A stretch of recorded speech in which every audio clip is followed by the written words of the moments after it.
प्रिय दर्शकों, एक समय की बात है जब देवी माता लक्ष्मी ने भगवान श्रीहरि विष्णु से कहा, हे स्वामी, मैं जानना चाहती हूँ कि चुगली करने वाली स्त्री को कौन सा पाप लगता है।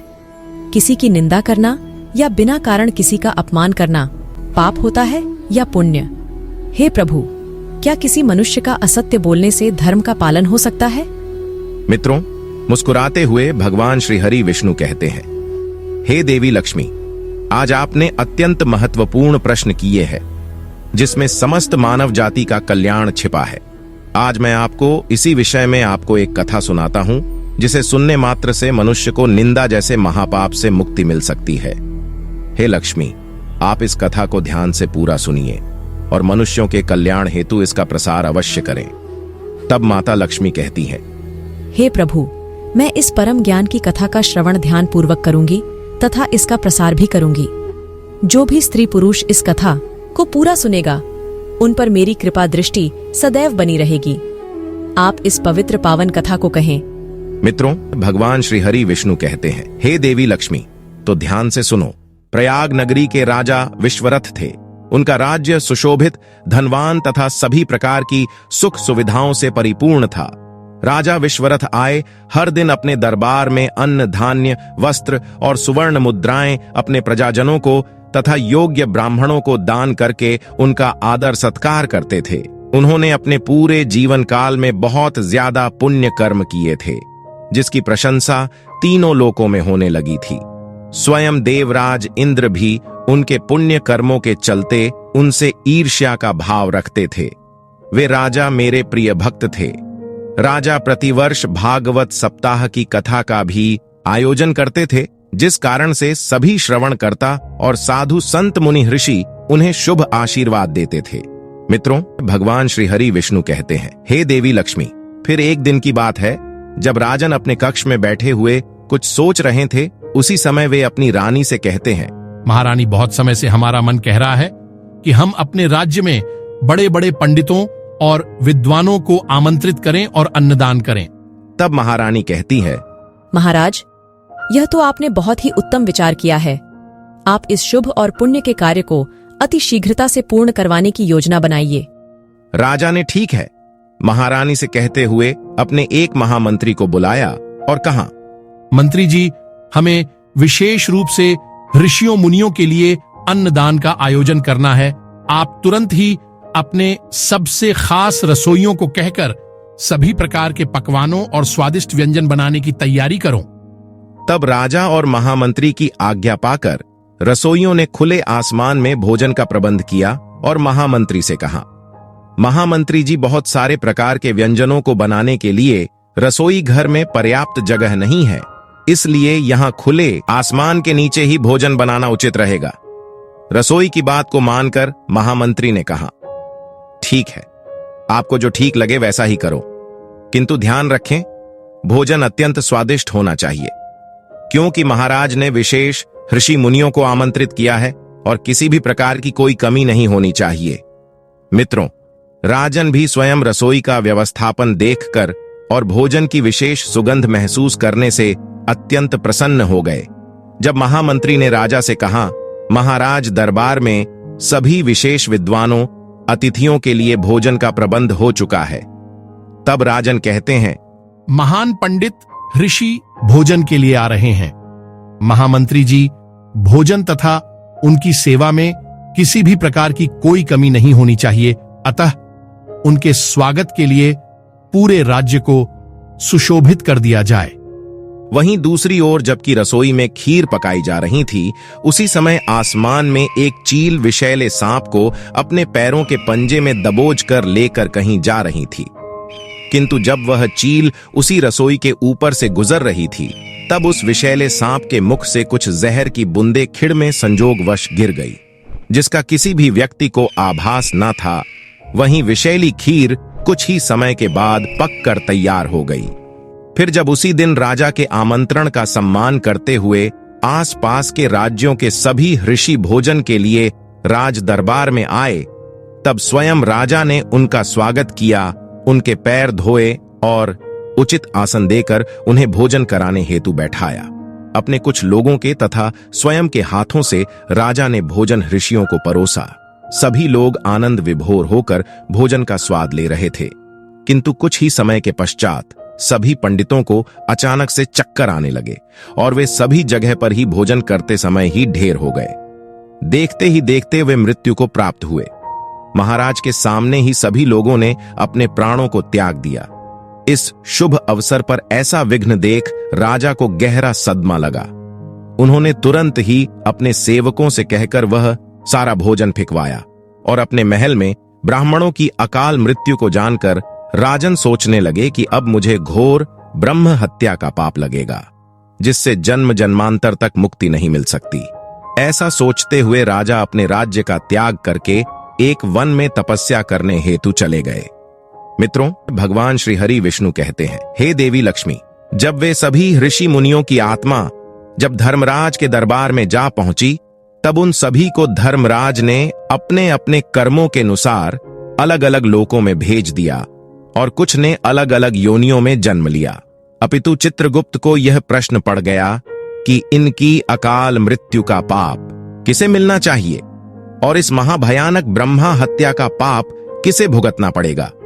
क्योंकि इस विचित्र स्थिति में चित्रगुप्त जब यमराज से उनकी राय मांगते हैं, तब यमराज भी धर्म के अनुसार न्याय करने में असमर्थ हो जाते हैं और यमराज चित्रगुप्त से कहते हैं, हे चित्रगुप्त, इस विषय में राजन तो निर्दोष है, क्योंकि वह अत्यंत पुण्यवान है तथा उसने तो अन्नदान के उद्देश्य से इन मुनियों को बुलाया था और वह स्वयं पश्चाताप भी कर रहे हैं। दूसरी ओर जो रसोई खीर पका रहा था, वह तो इस बात से बिल्कुल अनजान है कि इस खीर में सर्प का विष गिरा था तथा उसने अनजानवश भोजन परोसा था। वही आकाश में जो चील सांप को लेकर जा रही थी, वह तो अपने बच्चों के लिए भोजन की व्यवस्था कर रही थी। वह भी इस ब्रह्म हत्या की भागी नहीं हो सकती है। वह सर्प जिसे चील उड़ा ले जा रही थी, वह सर्प तो स्वयं के प्राणों के रक्षा हेतु झटपट कर रहा था और अनजानवश आत्मरक्षा हेतु उसने विष को उगला था, जो कि इन ऋषियों को परोसी हुई खीर में जा गिरा था। तब धर्मराज अत्यंत चिंतित होकर भगवान श्री हरि का चिंतन करते हैं, क्योंकि अगर उन्होंने गलत प्राणी को सजा सुना दी तो वे भी इस महापाप के भागी बन जाते थे। मित्रों, उसी समय स्वयं भगवान श्री हरि यमपुरी में प्रकट होते हैं और यमराज से कहते हैं, हे धर्मराज, आप व्यर्थ की चिंता ना करें। समय आने पर आप स्वयं ही इस महापाप के भागी को सजा सुना सकते हैं। बस आप योग्य अवसर की प्रतीक्षा करें। धर्मराज श्रीहरि की बात का समर्थन करते हुए कुछ समय के लिए इस बात को भूलकर अपने कार्यों में मग्न हो जाते हैं। मित्रों, भगवान श्री हरि विष्णु कहते हैं, हे देवी लक्ष्मी, इसी तरह कुछ वर्षों का समय बीतता गया। जब यह बात पूरी प्रजा भूल चुकी थी कि महाराज के दरबार में अत्यंत दुर्दैवी घटना के कारण कई मुनि अपने प्राणों को त्याग चुके हैं। फिर एक दिन कुछ साधु प्रयाग नगरी में अपने कुछ शिष्यों के साथ पधारते हैं और वे घर घर जाकर भिक्षा मांगते हैं। जब उन्होंने एक स्त्री से पूछा, हे देवी, यह नगर बहुत सुंदर है, क्या आप हमें इस राज्य के राजा के दरबार का रास्ता बता सकते हैं? तब उस स्त्री ने आश्चर्य के साथ उनकी ओर देखकर कहा, अरे ओ मुनि जी, आप क्यों स्वयं की मृत्यु को बुला रहे हैं? तब मुनि ने स्त्री की बात सुनकर पूछा, देवी, आप ये कैसे बात कर रहे हो? मैं राज दरबार जाना चाहता हूँ। तब फिर से आक्रोश के साथ वह स्त्री कहती है, हाँ जी, मैं भी उसी राज दरबार की बात कर रही हूँ, जहाँ शेखड़ों आप जैसे मुनियों ने राजा के घर का भोजन खाने से अपने प्राणों को त्याग दिया था। अगर आप फिर भी मृत्यु पाना चाहते ही है, तो उस दरबार में अवश्य जाए जिसका राजा स्वयं ब्रह्म हत्या का महापाप कर वन में जाकर तपस्या का ढोंग कर रहा है। हमें तो शर्म आती है, हम लोग ऐसे राजा के राज्य में निवास करते हैं। उस स्त्री की बात सुनकर वे सभी लोग उस राज्य से तुरंत ही वापस लौट गए, किंतु वह स्त्री अपने घर तथा नगर में आने वाले अतिथियों और अन्य लोगों को राजा की बुराई करते हुए इस बात को फैला रही थी, मानो जैसे कि किसी जंगल में सूखी घास के कारण तेजी से आग फैलती हो। तत्पश्चात कुछ ही दिनों के बाद उस स्त्री की एक सर्प के काटने के कारण से मृत्यु हो जाती है और वहीं दूसरी ओर राजा विश्वरथ, जो कि सन्यासी बन चुके थे, उनकी भी वृद्ध होने के कारण वन में ही मृत्यु हो जाती है। मित्रों, भगवान श्री हरि विष्णु कहते हैं, हे देवी लक्ष्मी, उन दोनों की आत्मा को लेकर यमदूत धर्मराज के दरबार में आ जाते हैं। जब चित्रगुप्त उन दोनों के पुण्य तथा पाप का लेखा जोखा देखते हैं, तब वे यमराज से कहते हैं, महाराज, आज वह दिन आ ही गया है जिसकी हमें कई वर्षों से प्रतीक्षा थी। हे धर्मराज, ये वही राजा है जिनके दरबार में ब्राह्मणों की हत्या हुई थी। तब धर्मराज कहते हैं, हे चित्रगुप्त, राजन विश्वरथ को ब्रह्मलोक भेज दिया जाए, क्योंकि उनसे यह पाप अनजानवश हो गया था, तथा इस स्त्री को 16 नरकों की सजा दिया जाए, इसकी जीवा काट दी जाए। यही उस ब्रह्म हत्या की भागीदार है। अपने दूतों को और चित्रगुप्त को आश्चर्यचकित देखकर यमराज कहते हैं, हे वत्स, राजन ने तो अपने धर्म का पालन किया था। चील ने स्वयं की भूख मिटाने के लिए सर्प का शिकार किया था। सर्प ने स्वयं की रक्षा हेतु विष को जमीन पर डाला था, जो कि खीर में जा गिरा। यह सभी निस्वार्थ भाव से अपना अपना कार्य कर रहे थे। इन्होंने किसी भी कारण वश यह पाप नहीं किया है, अतः इस पाप को करते समय इन्हें कोई सुख या दुख की अनुभूति ना थी। किंतु वहीं दूसरी ओर इस स्त्री ने अपने कटु वचनों के साथ स्वयं के पालन करता राजा की बहुत ज्यादा निंदा की है। इसमें इसका कोई स्वार्थ हो ना हो, इस महिला ने किसी के अनजान पाप की निंदा अपने ही मुख से कई लोगों से की थी, किंतु इसे राजा की निंदा करने से जो सुख की प्राप्ति हुई थी, इसीलिए यह इस महापाप की भागी बन जाती है। तब चित्रगुप्त कहते हैं, धन्य है आप धर्मराज और प्रभु की लीला। मित्रों, भगवान श्री हरि विष्णु कहते हैं, हे देवी लक्ष्मी, यमराज के आज्ञानुसार उस स्त्री को घोर नरक में डाल दिया। हे लक्ष्मी, आपके प्रश्न के अनुसार जो भी व्यक्ति किसी की चुगली निंदा करते हैं, उन्हें इस प्रकार का ब्रह्म हत्या का पाप लगता है। इसीलिए किसी को अपने स्वार्थ या निस्वार्थ भाव से निंदा नहीं करनी चाहिए। कुछ लोग ईर्ष्या के भाव से दूसरों की निंदा करते हैं या चुगली करते हैं। निंदा करने वाला और किसी की निंदा को सुनने वाला दोनों ही पाप के भागीदार होते हैं। हे देवी लक्ष्मी, आपके दूसरे प्रश्न के अनुसार बिना वजह किसी का अपमान करना, उसे शब्दों से प्रताड़ित करना भी पाप होता है। इसीलिए किसी की बुराई नहीं करनी चाहिए। फालतू बातें करना भी पाप होता है, यानी जिन बातों का कोई मतलब ना हो, ऐसी बातें बोलने से दूसरे इंसानों के मन और भावनाओं पर गलत प्रभाव पड़ता है। मन, वचन और कर्म से किसी को दुख पहुंचाना भी पाप कहलाता है। आपके तीसरे प्रश्न के अनुसार किसी मनुष्य का असत्य बोलने से धर्म का पालन नहीं हो सकता। सत्य बोलने से मन शांत रहता है और परेशानियां दूर होने लगती हैं। सत्य बोलने वाला व्यक्ति अपने गुस्से पर नियंत्रण कर लेता है और उसके जीवन में हमेशा शांति बनी रहती है।